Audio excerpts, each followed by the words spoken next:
À l'occasion du Conseil des ministres tenu 2 avril à Alger, le président Abdelmajid Tebboune a demandé avec insistance au gouvernement d'accélérer le processus d'ouverture du capital des banques publiques, 6 au total, aux investisseurs privés nationaux ou étrangers, rapporte l'agence de presse officielle APS.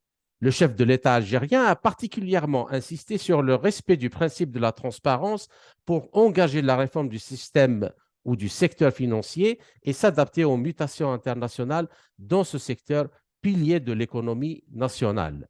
L'ouverture du capital des banques publiques, axe majeur de la révision du système de gouvernance des sociétés d'État, avait été annoncée à plusieurs reprises ces dernières années, mais sans connaître le moindre aboutissement. Le Premier ministre Ayman Abdelrahman avait annoncé pour la première fois en 2020 l'ouverture du capital de 2 grandes banques publiques sur la bourse d'Alger au cours de l'année 2021. Mais malheureusement, aucune suite n'a été donnée à ce genre de projet.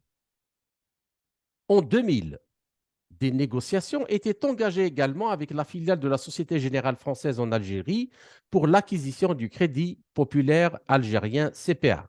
Avant, cette banque ne se rétracte au dernier moment. Le fait est qu'après une année de travail pour la préparation du dossier et l'étude des comptes, la Société Générale Algérie a demandé que le Trésor public algérien assainisse les comptes du CPA en reprenant à son compte les créances douteuses. Il semblerait que c'est sur cette question que le processus de privatisation du CPA aurait buté.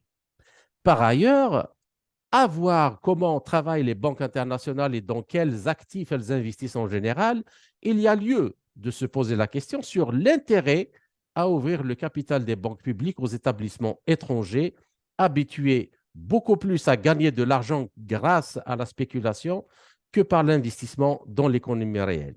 Le cas de la privatisation des banques des pays d'Amérique latine, notamment le Mexique, l'Argentine et le Brésil, sont plus qu'édifiants. À ce titre, la crise bancaire qui vient de frapper à nouveau aux États-Unis après le choc systémique de la crise de 2007-2008, la prudence est plus que jamais de mise. Alors, pour parler de toutes ces questions fondamentales, j'ai le plaisir de recevoir le professeur Omar Aktouf, professeur à HEC Montréal et membre du conseil scientifique d'Attaque. Professeur Aktouf, bonjour et merci de nous avoir accordé cet entretien. Bonjour à vous et merci à vous de me faire cet honneur. Tout l'honneur est pour nous et tout le plaisir est pour nous également. Alors, Merci. nombreux sont les experts qui estiment que l'ouverture du capital des banques publiques algériennes à des investisseurs nationaux ou étrangers en vue d'une privatisation partielle ou complète est une étape importante qui devrait améliorer la qualité de service, renforcer les performances du système bancaire et contribuer davantage à soutenir les objectifs de croissance du pays. Néanmoins, ils estiment également qu'une batterie de réformes structurelles de l'économie est nécessaire pour créer les conditions de réussite de cette ouverture. Alors, professeur Aktouf, qu'en pensez-vous? Et la privatisation apporte-t-elle toujours la panacée là où le public a échoué? Ben, écoutez, c'est connu, moi, y compris dans mes livres, dans mes articles, dans mes conférences, dans mes interventions depuis des années, depuis même une quarantaine d'années, depuis qu'on a commencé à parler de mondialisation et du consensus, fameux consensus de Washington, qui prévoyait donc, entre autres, pour restructurer soi-disant les économies des pays du tiers-monde et émergents, etc. En premier lieu de tout, pratiquement tout privatiser, y compris l'État. Mhm. Et en deuxième lieu, ce qu'ils appelaient la vérité des salaires, et en troisième lieu, ce qu'ils appelaient la vérité des prix. Et donc, parmi les conditionnalités donc, du fameux consensus de Washington. Alors ça, je m'étonne que ça revienne encore sur le tapis parce qu'on voit bien que c'est un échec. depuis 40 ans, c'est un échec lamentable et j'étais l'un des rares à le dire. Bon, heureusement que c'est enregistré, que c'est écrit, sinon on ne me croirait pas. Il y a 30-40 ans, je disais, cette mondialisation-là, néolibérale, avec ce consensus de Washington-là, et particulièrement cette condition de privatisation, ne va profiter qu'aux multinationales américaines en premier, et occidentale en deuxième, et toujours au même. Ça ne va rien changer du tout. Au contraire, ça va aggraver les choses, et pour les pays du tiers-monde, et pour les pays occidentaux. Parce que si les pays du tiers-monde se mettent à tomber en récession et en ralentissement de leur économie, etc., à cause des effets de ces éléments du consensus de Washington, eh bien, ces effets vont avoir un effet rebond sur l'Occident lui-même. Et on le voit bien Mhm. aujourd'hui. On voit bien aujourd'hui qu'autant les pays du tiers-monde, autant les pays dits émergents, autant les pays de l'Occident, tout ça, ça va mal partout. Alors, la récente crise de la banque de Silicon Valley, etc., et tout ce qui s'ensuit, bon, on est une des preuves, c'est pas la seule. Alors là, c'est exactement le problème du processus de privatisation. Alors, vous avez cité à bon escient les exemples du Mexique et du Pérou et du Brésil. Eh bien, L'Argentine aussi. l'Argentine, bien sûr, ben, l'Argentine, elle est dans le chaos depuis 2000. Ouais, Donc, heureusement que Lula est revenu. Là, bon, comme vous savez, je travaille beaucoup en Amérique latine. Donc, absolument. avec Justement, je fais Lula, exprès, justement, comme vous connaissez très bien ces pays oui, et leur histoire, justement, dans cette dynamique-là de privatisation des banques, est aussi retentissante dans le monde. oui, oui, là, ça va, il va y avoir un retour de balancier, c'est clair, surtout avec Lula. Bon, quand vous savez que le Brésil pèse 70% juste en superficie de l'Amérique latine, eh bien, si Lula rétablit les choses que Bolsonaro a complètement mises à l'envers, eh ben, c'est sûr que les autres pays vont suivre, que ce soit le Mexique, etc. Et surtout si le BRICS, donc comme vous le savez, une réunion incessante là, du BRICS et 30 pays qui sont en train de frapper à la porte du BRICS, ils vont sûrement pas suivre l'exemple de Bolsonaro, etc., etc. Bon, mais je vais y revenir. Mais pour l'instant, restons sur cette question de privatisation. Alors, c'est quand même pas compliqué à comprendre. On parle de l'Algérie là. Bon, alors l'Algérie dit, je veux privatiser les banques. J'ouvre le capital des banques qui étaient jusque-là financées, enfin alimentées essentiellement par l'argent des hydrocarbures. On le sait, c'est Ouais. 98% bon, de l'argent qui rentre et qui est de l'argent qui est de l'unité de paiement et de réserve, pas de l'unité de compte comme le dinar, ben c'est les hydrocarbures, et les hydrocarbures, c'est l'État. Bon.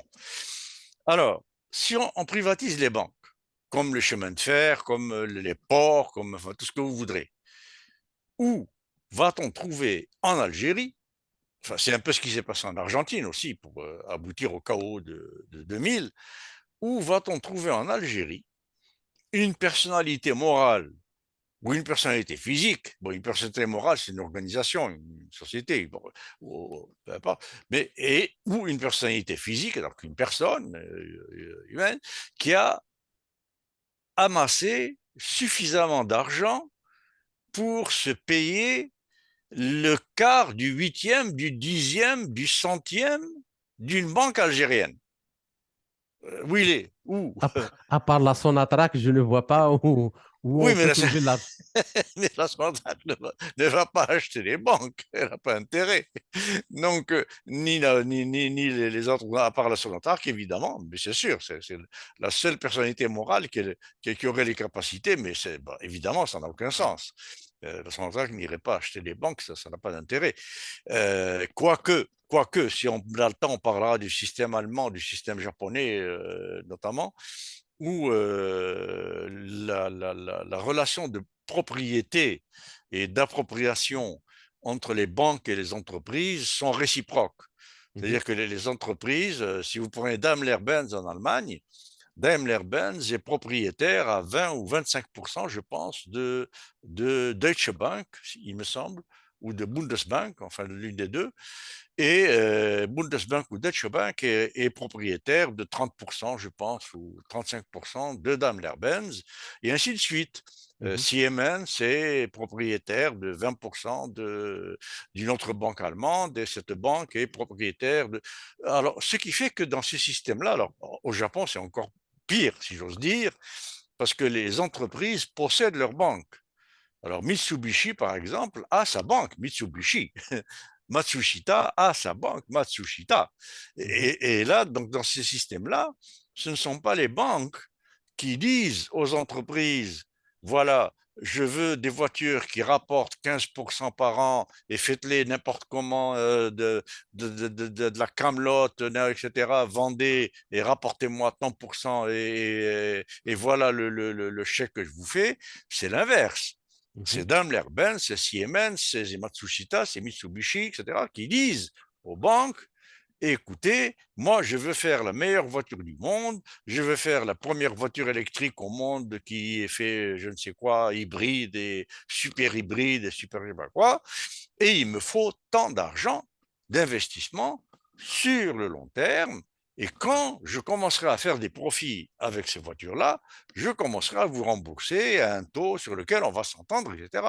Donc c'est un système complètement différent où ce n'est pas le système financier qui domine. Et Alors, qui décide, et qui donne le là sur comment l'économie doit se comporter. exactement, c'est l'industrie. C'est l'industriel, c'est le technicien, c'est l'ingénieur, c'est ceux qui connaissent l'ingénierie qui dictent ce Pas que les la... comptables. Voilà, pas les comptables, ni les financiers, ni les avocats, Oui. surtout pas. D'ailleurs, il faut savoir qu'au Japon, en Allemagne aussi, je pense à peu près le même taux, il y a 20 fois moins d'avocats qu'aux États-Unis. Ouais. Mais il y a 15 fois plus d'ingénieurs. Mhm. Alors, quelle est l'économie qui va mieux se porter? L'économie qui a que des avocats pour voler, on sait que les avocats, tout ce qu'ils organisent, c'est voler l'argent des gens, c'est éterniser les procès, éterniser les divorces, éterniser les problèmes pour faire de l'argent avec des spéculés, etc., etc. Bon, alors donc, et dans un pays, et puis ça donne l'idée du type de société. Une société où vous avez 20 fois plus d'avocats ou 30 fois plus d'avocats qu'une autre, ça veut dire que c'est une société de conflit. Ce n'est pas une société harmonieuse. Mhm. Alors qu'au Japon, par exemple, c'est honteux d'attaquer quelqu'un et de prendre un avocat. C'est une honte. Vous perdez la face. Parce que on privilégie de régler les problèmes les Un yeux dans les amiable. yeux, la main dans la main, et on règle, comme en Allemagne, on dit d'ailleurs, tout problème allemand se règle à l'allemande et en Allemagne. Bon, alors donc tout ça fait que, si on revient à cette question de privatisation, eh bien, ça fait que s'il n'y a pas de personne morale et de personne physique en Algérie qui a suffisamment de capitaux pour acheter les actifs, bon, les actifs qui sont essentiellement pétroliers. Hein.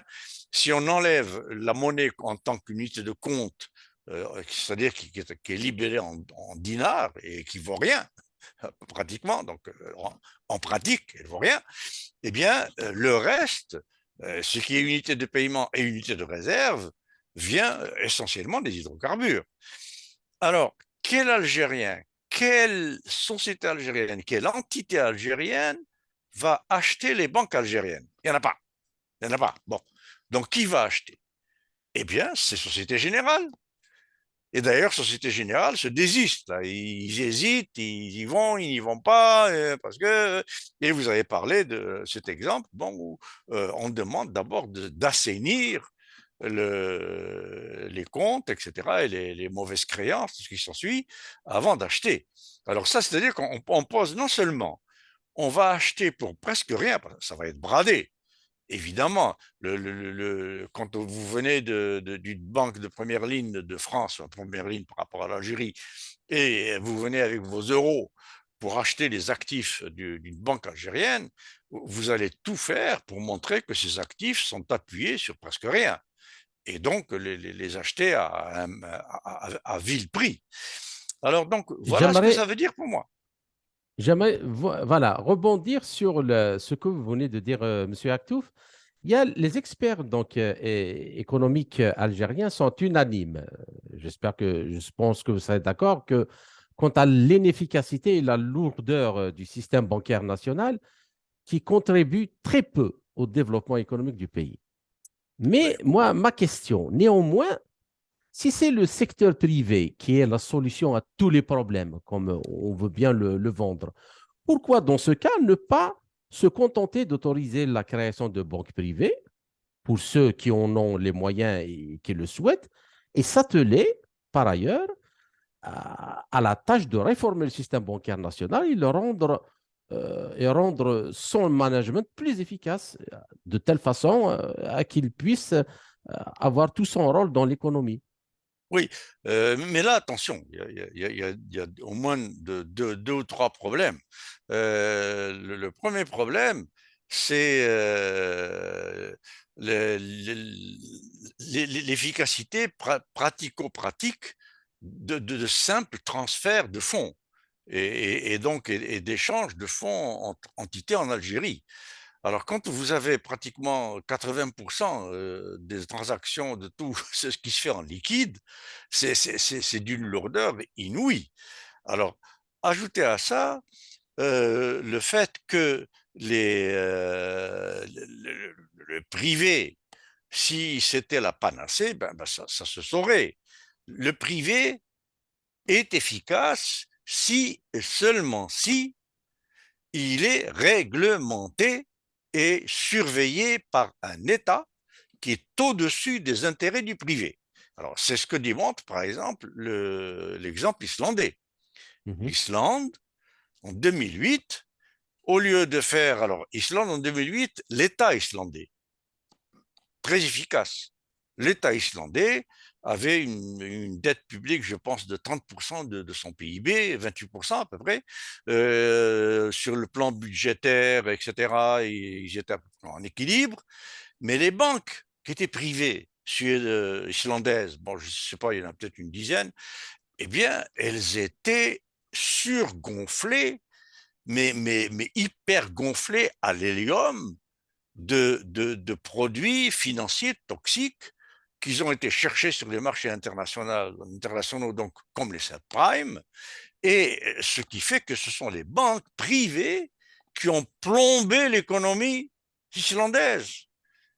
Alors voilà un exemple où les banques privées non seulement ne contribuent pas au bien-être de l'économie, mais elles les plombent parce qu'elles vont trop chercher, elles veulent trop, elles veulent des 15% de rendement, elles veulent, etc. Donc elles se sont gavées de produits toxiques et ce qui fait que le gouvernement islandais, au lieu de faire comme les autres, renflouer les bandits et les patrons de banque qui ont traficoté avec tout cet argent et qui l'ont placé dans les Bahamas et je ne sais où, etc., ben, ils les ont mis en prison. Les patrons des banques islandaises sont en prison. Et l'Islande a nationalisé toutes les banques jusqu'à aujourd'hui.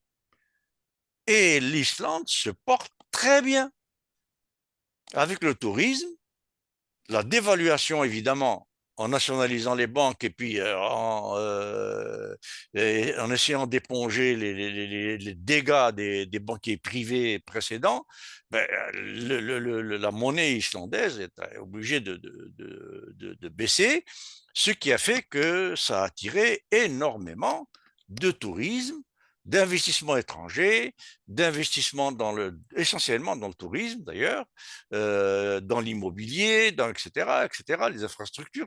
Et aujourd'hui, l'Islande se porte très bien avec un système financier complètement public, totalement public, totalement nationalisé. Bon, alors, le privé, qu'est-ce qu'il veut, lui? La banque privée, tout privé, tout ce qu'il veut, c'est faire le maximum d'argent possible pour lui.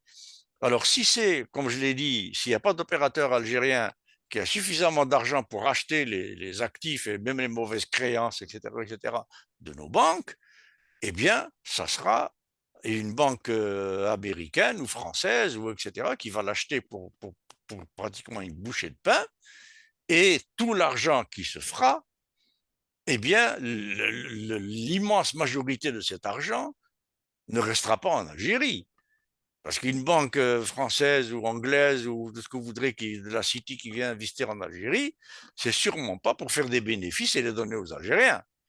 Donc, ça sera encore une extraversion de l'économie qui va venir aggraver l'extraversion algérienne industrielle, donc, qui est essentiellement de l'hydrocarbure, par une aggravation qui va venir d'un système financier qui va nous échapper.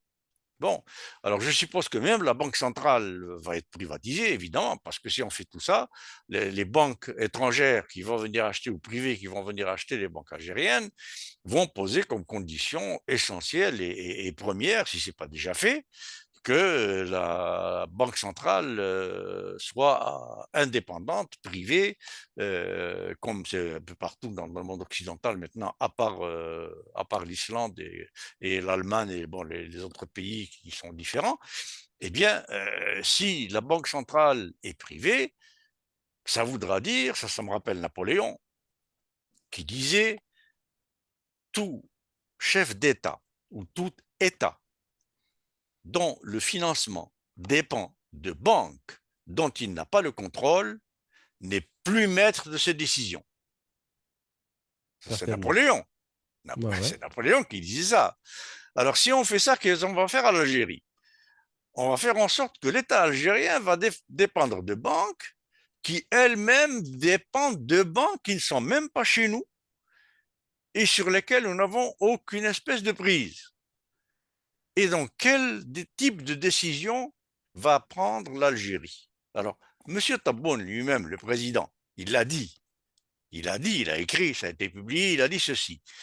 Il a dit, au moment où il était question que l'Algérie aille chercher de l'argent au FMI, etc., enfin bon, sur les marchés internationaux, il a dit, je ne veux pas le faire ou je vais le retarder, enfin peu importe, je ne veux pas le faire, parce que, en tant que président, il l'a dit carrément.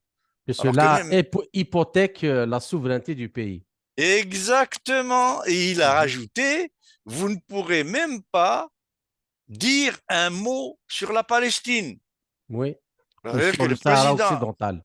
voilà, que le président algérien ne pourra même pas dire que les Palestiniens souffrent. Parce que, alors ça, écoutez, c'est un aveu plus qu'évident de cette dépendance. Alors, si on va vers cette privatisation, je suis à 1000% contre.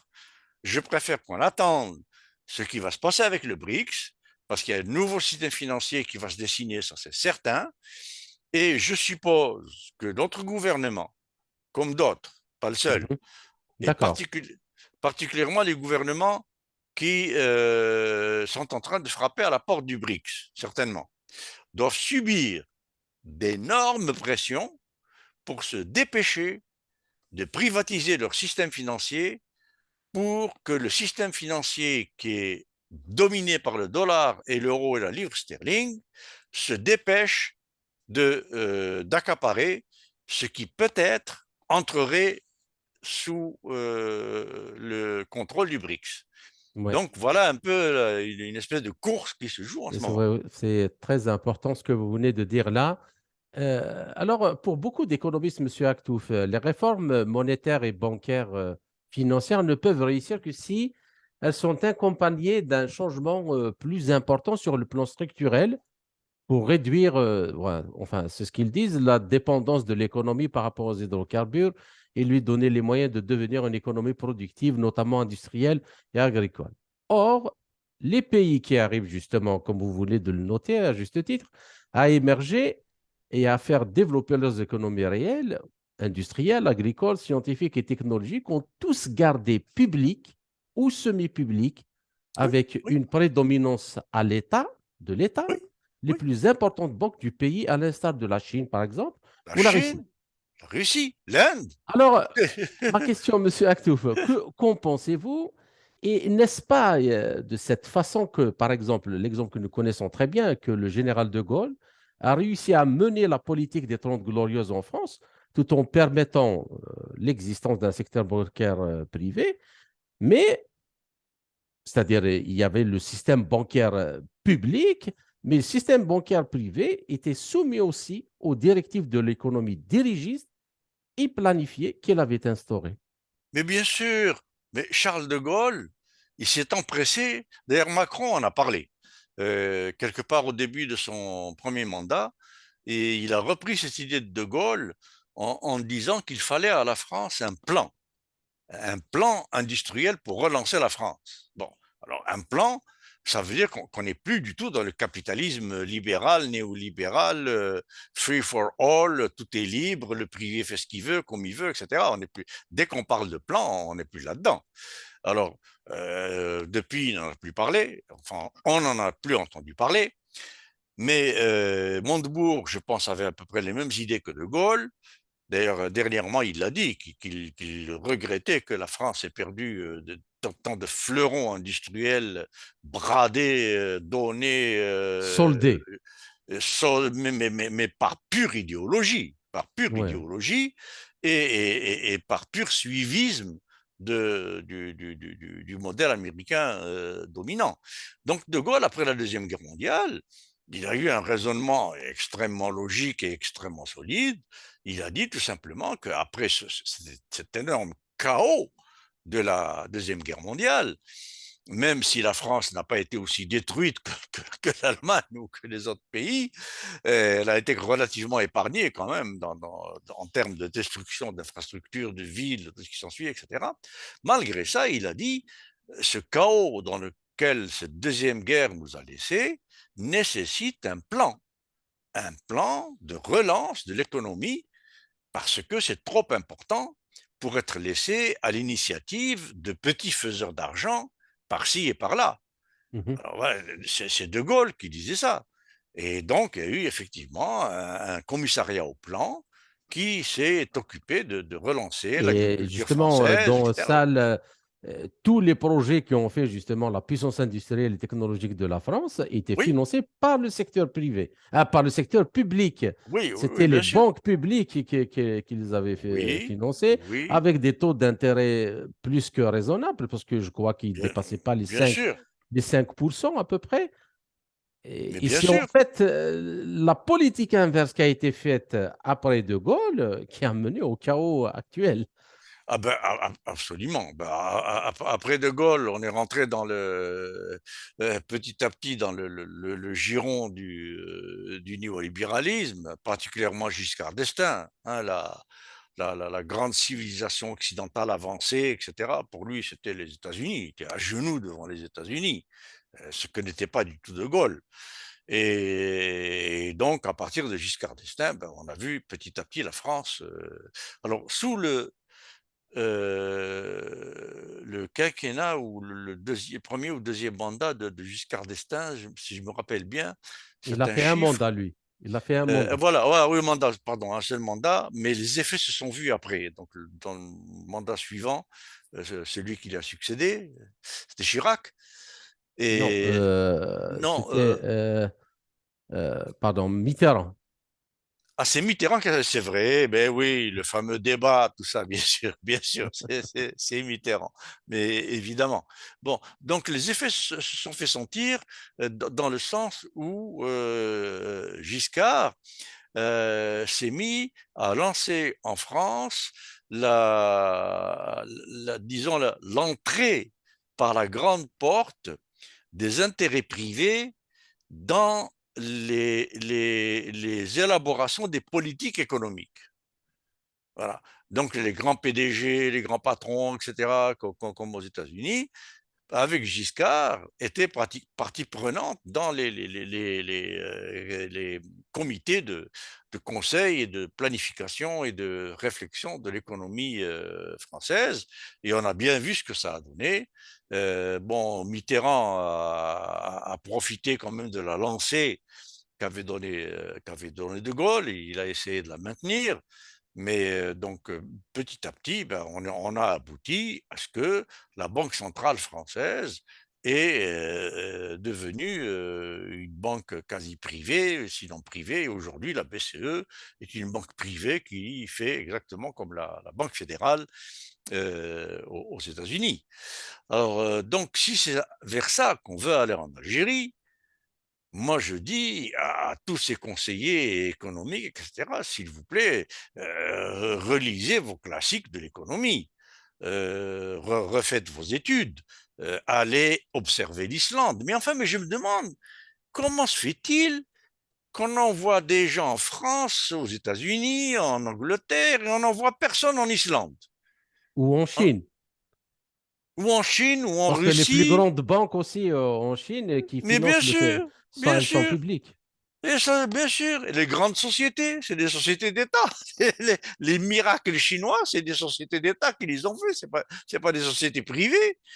Et le Absolument. Japon, etc. Alors, qu'est-ce qu'on attend pour envoyer des experts économiques algériens, bancaires, en Islande? Qu'ils aient étudié le système bancaire islandais totalement nationalisé, qui a relancé l'Islande aujourd'hui, est un des pays qui se porte le mieux au monde quand même, un tout petit pays où il n'y a presque rien, il y a pratiquement que du tourisme. Bon, Ouais. et du hareng. Alors, c'est cet exemple-là qu'il faut voir. Donc, pour conclure là-dessus, dire que les banques publiques ont été un frein au développement algérien, etc., ben, c'est mettre comment on dit, le poids ou la faute ou le péché trop facilement sur le dos d'institutions qui ne sont qu'un maillon dans un système algérien qui est un système complètement chaotique. Ouais. Dans ce système complètement D'accord. chaotique algérien, même si vous prenez, je ne sais pas moi, un Einstein et vous le mettez directeur d'une banque en Algérie, il ne pourra pas faire mieux, parce que le système algérien est complètement chaotique. Alors, comment voulez-vous qu'un système bancaire soit super performant D'accord. dans un bain de chaos? Quoi que l'on dise sur les dangers de l'ouverture, de la connexion et de la connexion du système bancaire algérien au système international, eu égard évidemment au mode de fonctionnement de ce dernier, il n'en demeure pas moins que le système bancaire algérien est obsolète, comme vous l'avez déjà dit, devenant un obstacle au développement du pays plus qu'autre chose. Alors, que faire pour moderniser ce secteur sensible afin qu'il devienne un moteur du développement économique? Et encore, comme vous l'avez déjà noté, alors qu'il est normalement juste un élément dans un système global qu'il faut réformer, comment vous pouvez trouver les liens justement entre les deux choses? Ben, écoutez, déjà, un premier élément qui saute aux yeux, privatiser des banques, ou ouvrir le capital de banques, et qui plus est, qu'ils sont des banques dans le capital, dans les actifs, etc., sont de l'argent public, donc de Mhm. l'argent qui vient des hydrocarbures, etc., etc. Alors, le privé, qu'est-ce qu'il veut, lui? Il veut des gains à court terme. Alors très vite, ces banques, qui étaient jusque-là aussi mal fonctionnant qu'on puisse l'imaginer, elles étaient quand même limitées dans ce qu'elles pouvaient faire avec cet argent, comment elles pouvaient jouer avec l'argent de l'État. Or, vous faites rentrer du privé là-dedans, le privé, qu'il soit national ou international, enfin, peu importe, ce qu'il veut, c'est du gain à court terme. On va Mais tout de est-ce que suite. justement l'État ne peut pas réguler cet aspect-là et imposer, par exemple, l'investissement dans le cadre d'un plan ou d'une planification indicative, que l'argent aille à l'économie réelle? Bien sûr qu'il peut, mais il le peut encore mieux en gardant les banques étatisées. Oui, justement, je voulais justement vous dire autre chose. Alors, Eh, moi, d'après tout ce que j'ai lu, de ce que j'ai entendu, ceux qui défendent cette option-là, ils n'expliquent pas comment. Alors, pour eux, le fait de privatiser, je ne sais pas par quelle alchimie, le privé va certainement après ramener l'efficacité, l'ingéniosité, ceci, cela, mais sans expliquer comment, comme si c'était quelque chose de facto, qui est intrinsèque au fait que c'est le privé. Ah oui, oui, absolument, mais c'est une idéologie, c'est une religion, c'est la religion du marché privé et de l'efficacité du privé par rapport au public. Ça, mais vous le dites n'importe où, en Europe, aux États-Unis, au Canada, à n'importe quelle personne, vous parlez de comparaison privé-public, on vous dira tout de suite, sans savoir de quoi on parle, ni de rien du tout, on vous dira comme ça, automatiquement, le privé est plus efficace que le public. Parce qu'on confond efficacité avec apport de bien-être et de base de construction de bien-être à long terme. Alors, on confond ça avec efficacité, faire de l'argent à court terme. Alors, vous faites rentrer des intérêts privés dans les banques algériennes, ce qu'elles vont faire, elles vont tout de suite commencer, moi je le parie, par émettre des obligations, des actions, etc., à intérêt à court terme, très Justement, court terme. justement, il y a ceux qui proposent que cette privatisation des banques se fasse via la bourse d'Alger, Et ben voilà, avec l'émission exactement. C'est Mhm. exactement ce que je dis. Et la bourse, qu'est-ce que c'est? C'est le casino. La bourse n'est rien d'autre qu'un casino. Vous mettez de l'argent, des actions, etc. Donc, ça va être des paris, comme ce qui a conduit au subprime, etc., des paris des spéculations à la baisse. Donc, on achète maintenant à certains prix en espérant que, et en faisant tout pour que dans 2, 3 mois, 4 mois, à court terme, à moyen terme, les prix baissent et on rachète ce qu'on avait vendu moins cher pour le vendre encore et faire encore. Donc c'est ce qu'on appelle, c'est l'essentiel de ce qui fait dans ces mécanismes. L'un des premiers, enfin, donc cette spéculation à la baisse qui provoque généralement plus de dégâts dans le système financier, dans les systèmes bancaires et les dépôts des pauvres gens qui déposent leur argent qui va fondre petit à petit à force d'être mis dans des choses qui ne valent plus rien, comme les subprimes, ces maisons qui valaient 200 millions en 2004-2003, en 2007, elles ne valaient même plus 20 000 dollars. Alors Mhm. donc voilà ce qui. Mais les gens ont mis de l'argent là-dedans. C'est ça le problème. C'est que le petit monsieur, la petite madame, fonctionnaire, tout ça, etc., a mis des économies. Dans ces économies, pof, elles en ont fondu. Ça, Alors, j'aimerais juste rappeler une chose, justement, parce que ce que vous dites est très important. Si l'on prend juste la dette disons la dette nominale, globale, mondiale, sans compter les dettes qui sont liées à la spéculation, les engagements financiers et ainsi de suite. Les centres d'études disent qu'elle est de 300 000 milliards de dollars. oui, C'est c'est le chiffre 300 qu'on avance. c'est 300 000, 350% le PIB du monde. absolument. Si on a engrangé une telle dette, il est où Oui, le oui, oui, développement réel oui. correspondant à Oui, cette oui, dette? oui, oui, oui, oui. Vous prenez juste les États-Unis, pas besoin d'aller très loin.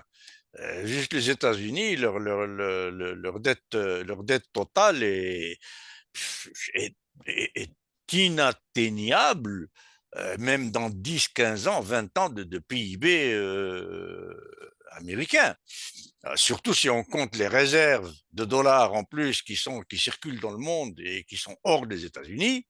Alors là, vous avez des États-Unis qui valent en fait économiquement, donc si on parle de termes d'économie réelle, la valeur des États-Unis est une valeur négative à 10 km sous le magma. Bon, donc, alors, voilà ce que va faire le privé, privatiser les banques, c'est à ça qu'on va aboutir. On va avoir des Mais agents. par rapport à ça, Monsieur Aktouf, donc, alors, prenons l'exemple du système bancaire islandais. Oui, Comment on pourrait justement s'approprier ce que les Islandais ont fait et essayer de trouver une formule qui ressemble dans le système bancaire algérien? bah, la première chose à faire, c'est de prendre, comme a fait l'Islande, ils ont commencé par les trafiquants et les gangsters des banques et du système bancaire, du système boursier, donc la bourse, qu'on appelle casino, tout ça. à les juger, les mettre en prison, et petit à petit, ça s'est élargi à l'ensemble des acteurs économiques et politiques islandais. Ce qui fait que l'Islande aujourd'hui est dirigée par des femmes. 80%, à cette époque-là, 70 ou 80% des dirigeants étaient des hommes, et maintenant, ça s'est inversé. Même la première ministre est une femme. Et donc, ces femmes ont mis de l'ordre et de la propreté là-dedans, et ils ont commencé par éliminer tous ces traficoteurs, tous ces bandits de grands chemins, et Dieu sait qu'on en a en Algérie, hein. Des bandits de grand chemin qui sont en prison et qui sont passés par la case prison et qui vont, avant d'aller à la case prison ou avant d'aller en prison, etc., dans le système Bouteflika et le machin et les clans et tout ce qu'il y a autour des clans, tout ça, l'argent qui circulait en shkara, comme on dit, en sac, hein. Donc les... Alors voilà pourquoi il faut commencer à assainir ça. Une fois qu'on a assaini ça, eh ben, quel que soit le type de banque qu'on a, qu'elle soit privée, qu'elle soit publique, qu'elle soit semi-privée, qu'elle soit tout ce qu'on voudra, si vous avez des gens sains, avec des pratiques saines dans des entreprises et des banques, eh bien, vous aurez des entreprises et des banques qui vont fonctionner de façon saine. Alors voilà la première chose qu'a faite la Suède. La deuxième chose, ça a été L'Islande, d'accepter l'Islande, l'Islande, pas la l'Islande, Suède. pas la Suède. On peut parler de la Suède aussi. La Suède n'est pas loin de l'exemple islandais non plus, hein. Mm. Et donc, première chose qu'a fait l'Islande.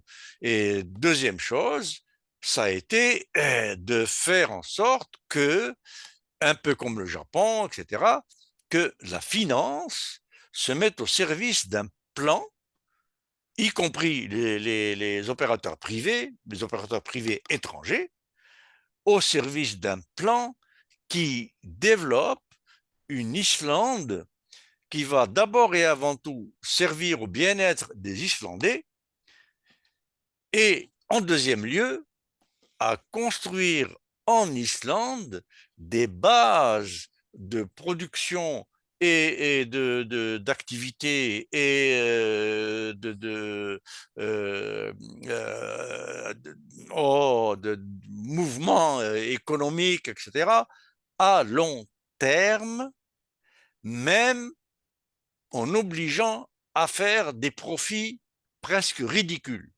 Ouais. Alors voilà ce qu'il faut faire. Comment veut-on attirer généralement, je sais pas moi, la Société Générale pour acheter les actifs de la Banque d'Algérie et lui dire tu les achètes, mais tu feras des profits de 0,001% de ton investissement. La Société Générale ne viendra jamais, et tout. Alors c'est pour ça que je plaide depuis toujours, d'abord et avant tout, pour un développement auto-centré. La Russie, la Chine, l'Inde, le Brésil, Lula, bon, pas le Brésil, les autres, là, surtout pas Bolsonaro, l'Équateur avec, quand il y avait Rafael Correa, Cuba, que je connais très bien et que je qualifie de miracle. Je ne dis pas que Cuba est un miracle de richesse. Les Cubains sont pauvres, on le sait, ils sont très pauvres, mais cette pauvreté, ils la partagent. Tout le monde est sur le ministre, le Ça, premier il ministre. y a des gens qui vous diront pourquoi ne pas partager la richesse au lieu de partager la pauvreté.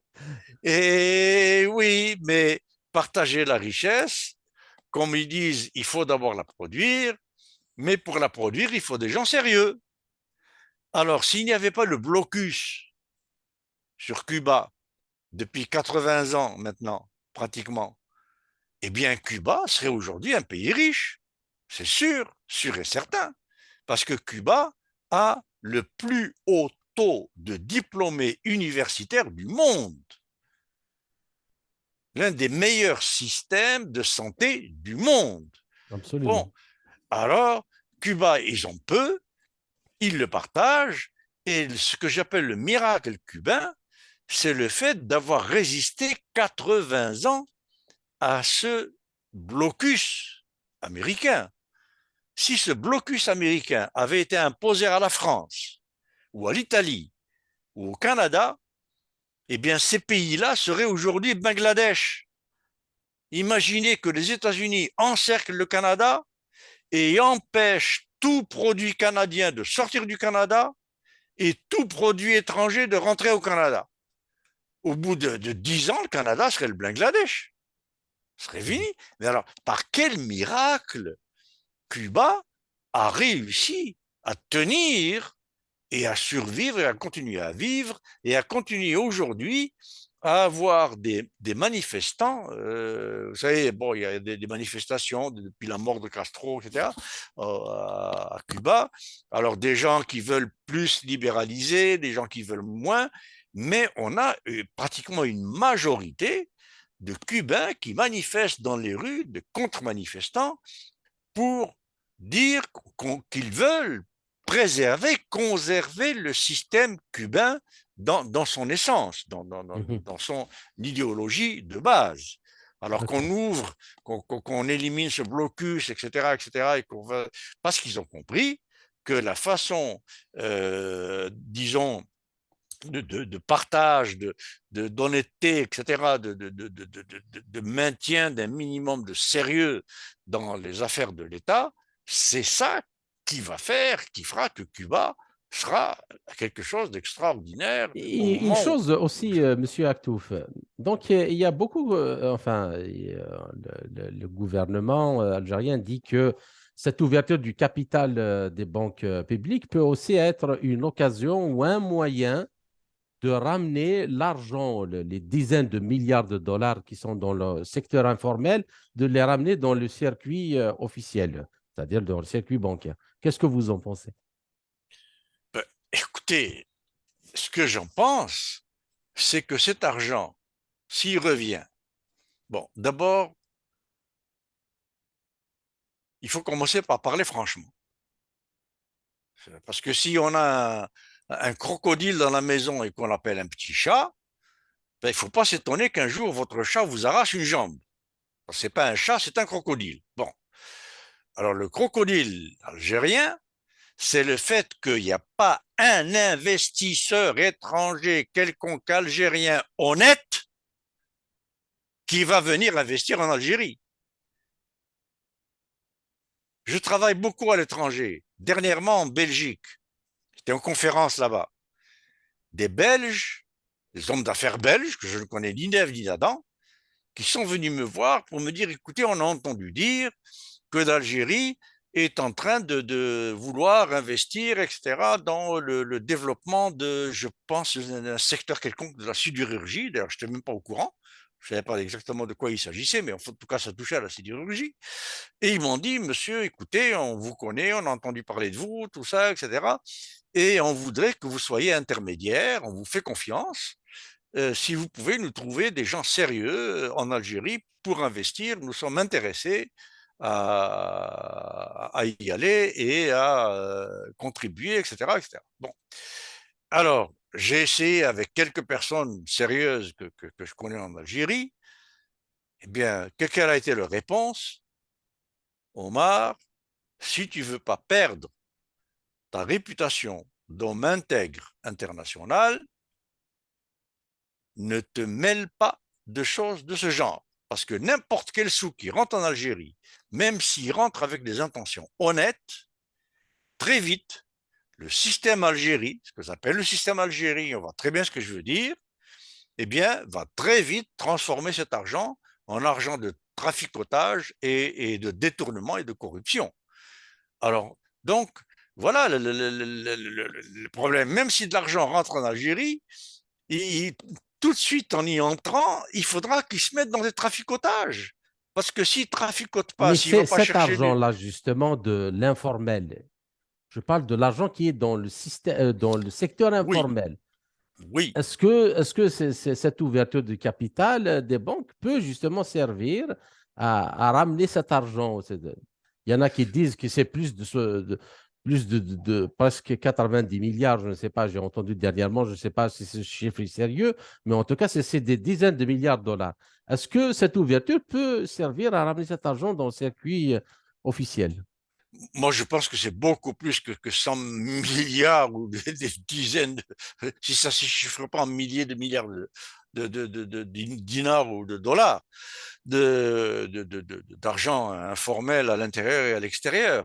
Ben, écoute, si ça peut attirer, mais ça attirera l'argent qui a été détourné, donc l'argent qui a déjà été volé.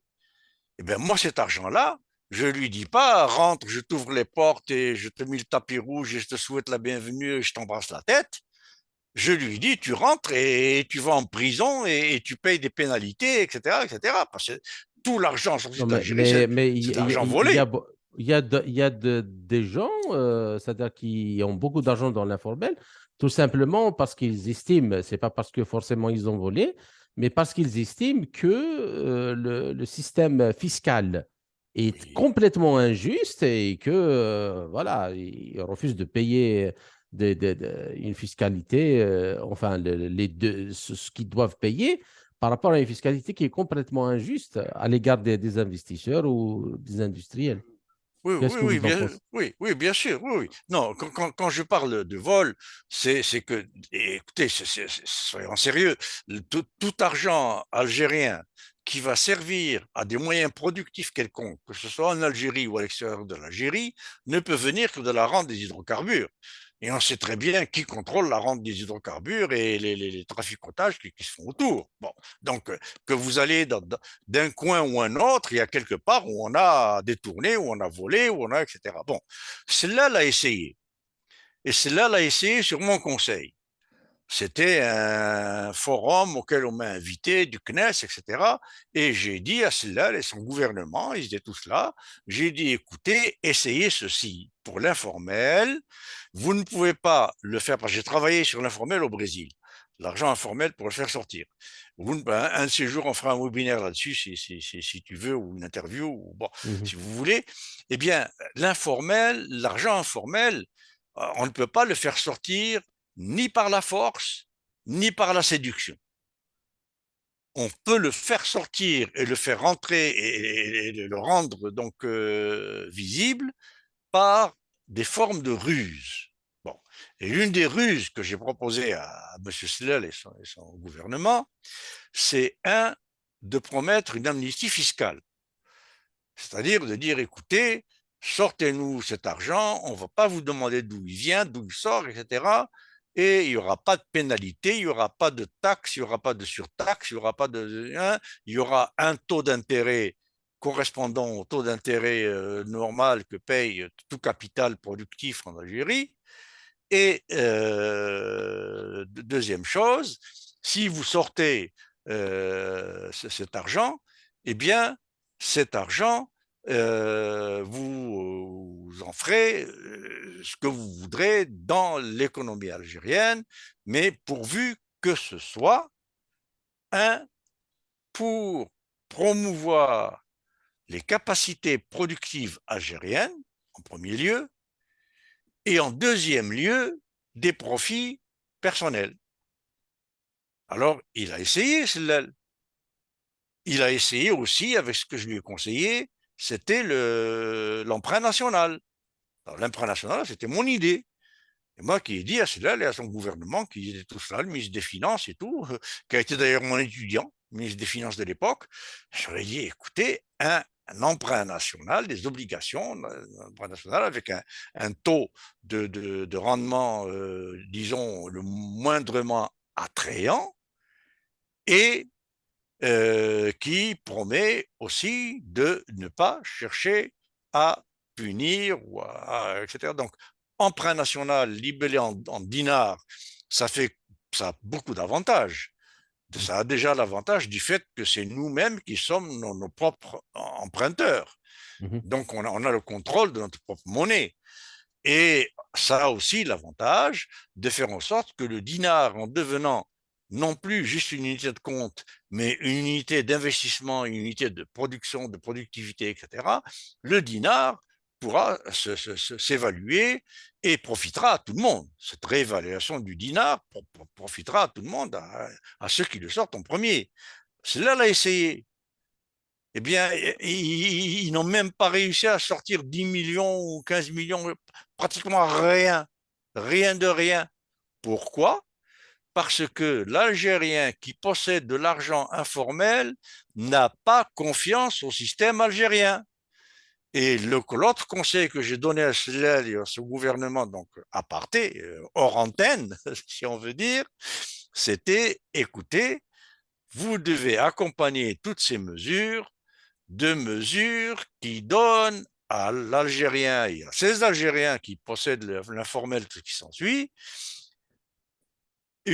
un début de certitude que le système algérien deviendra un système sérieux et fiable. Alors quand vous avez un Premier ministre qui a sa propre fille, qui a 2 appartements aux Champs-Élysées, ben, il aura beau mettre tous les bons d'obligation d'emprunt national honnête, qui va lui faire confiance? Alors D'accord. voilà, c'est tout ça qui joue en même temps. Bien. Alors, la deuxième question, Monsieur Aktouf. La plupart des pays émergents ont opté pour un système bancaire mixte où cohabitent avec succès des banques publiques, des banques privées et des banques étrangères, mais aussi Oui, des banques mixtes associant des capitaux publics et privés, nationaux ou étrangers. oui, L'exemple de la Chine, par exemple, oui, ou la oui, Russie. ah oui, Alors, oui. qu'en pensez-vous? Et ceci ne pourrait-il pas être un modèle à suivre et à mettre en application en Algérie? Néanmoins, moi je pense, comme pensent certains experts aussi, qu'il faut également régler le problème de l'assainissement des banques publiques avec l'ouverture de leurs capitaux aux investisseurs privés nationaux et étrangers. Parce que, comme vous l'aviez dit tout à l'heure, les 20 ans de Bouteflika, avec tous les scandales financiers que l'on connaît, ont en effet complètement anéanti la crédibilité des banques Et algériennes. oui, bien sûr, la crédibilité du système algérien, pas juste les banques. Mais alors, on parlait de la Chine. Vous savez que la Chine, et j'en connais ici au Canada, je suis consultant aussi, donc j'ai aussi comme j'ai eu des étudiants chinois, bon, j'ai collaboré avec des institutions asiatiques et notamment chinoises, etc.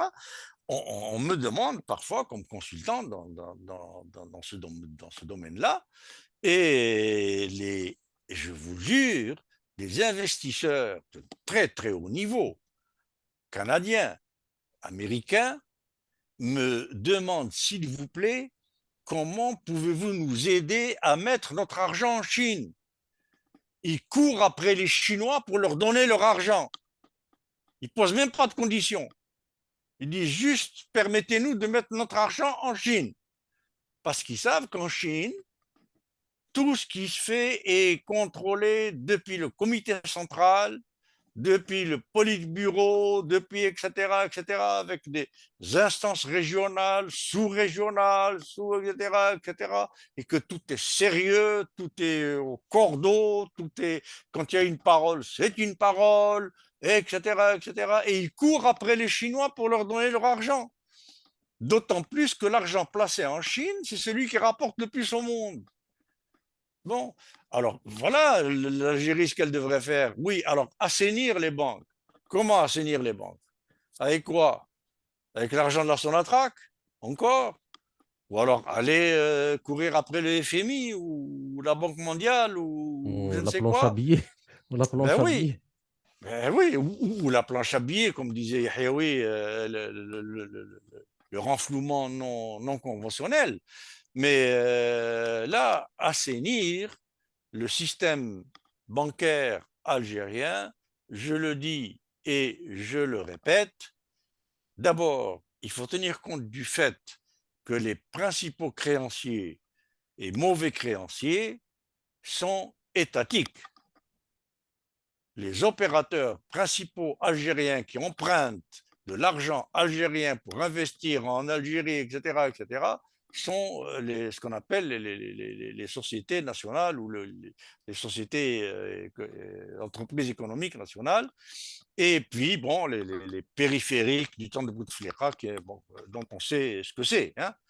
Alors donc, assainir les banques en allant renflouer avec de l'argent neuf que Sonatrach va gagner avec les nouvelles réserves qu'ils ont découvertes, le gaz de schiste, enfin, je ne sais pas quoi, qu'est-ce qu'ils vont faire, ça voudra dire tout simplement récompenser les haddad, etc., pour ne pas prononcer de nom, tous ces gens-là et payer à leur place.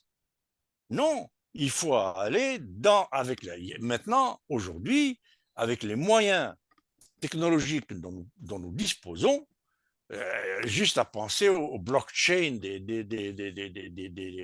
monnaies virtuelles, etc., toutes les capacités qu'on peut faire avec ces technologies-là, eh bien, on peut parfaitement localiser n'importe où l'argent caché de n'importe qui et il y a des moyens fiscaux, des moyens juridiques internationaux, des lois internationales, la Cour de la Haye, la Cour de, etc., la Cour des finances internationales, tout ce qui s'ensuit à Londres, ou je ne sais où elle est installée, je pense qu'elle est à Londres, et on peut aller chercher cet argent-là de force. On n'a même pas besoin de les supplier. Et alors, si c'est cet argent-là qui revient, l'informel commencera à se dire, ben tiens, ça commence à être sérieux. Notre argent sera protégé. Et voilà, ça fait boule de neige. Alors, si vous voulez, ma grande synthèse de ces questions-là, c'est que les questions économiques ne sont pas des questions de tranches de saucisson.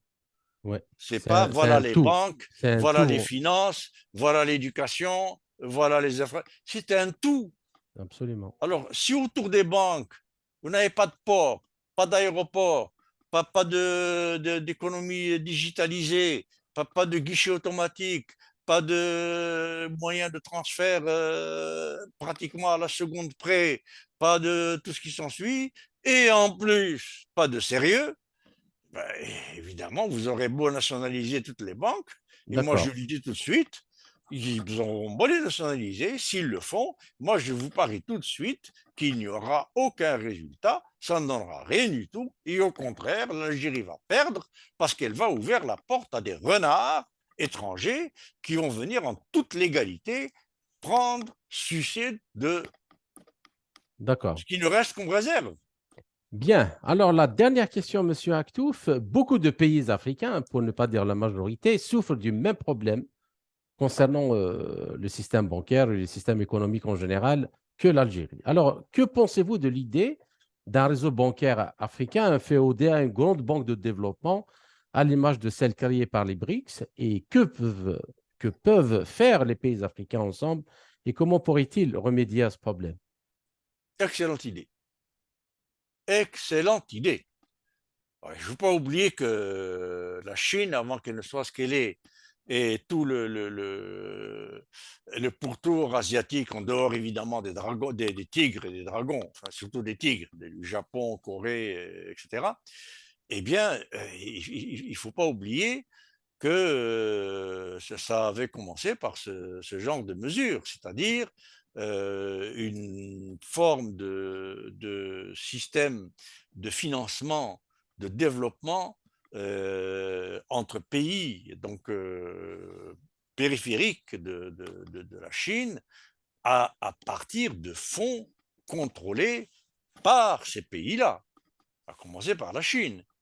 Alors donc, mais bien sûr, si on crée une banque, alors avec le BRICS, c'est sûr qu'ils vont créer une banque, mais cette banque, avec les capacités des leaders du BRICS, comme des géants comme l'Inde, comme la Chine, comme la Russie, bon, plus ou moins comme l'Afrique du Sud, comme le Brésil, etc., ben nous, on est des nains, on est des petits nains.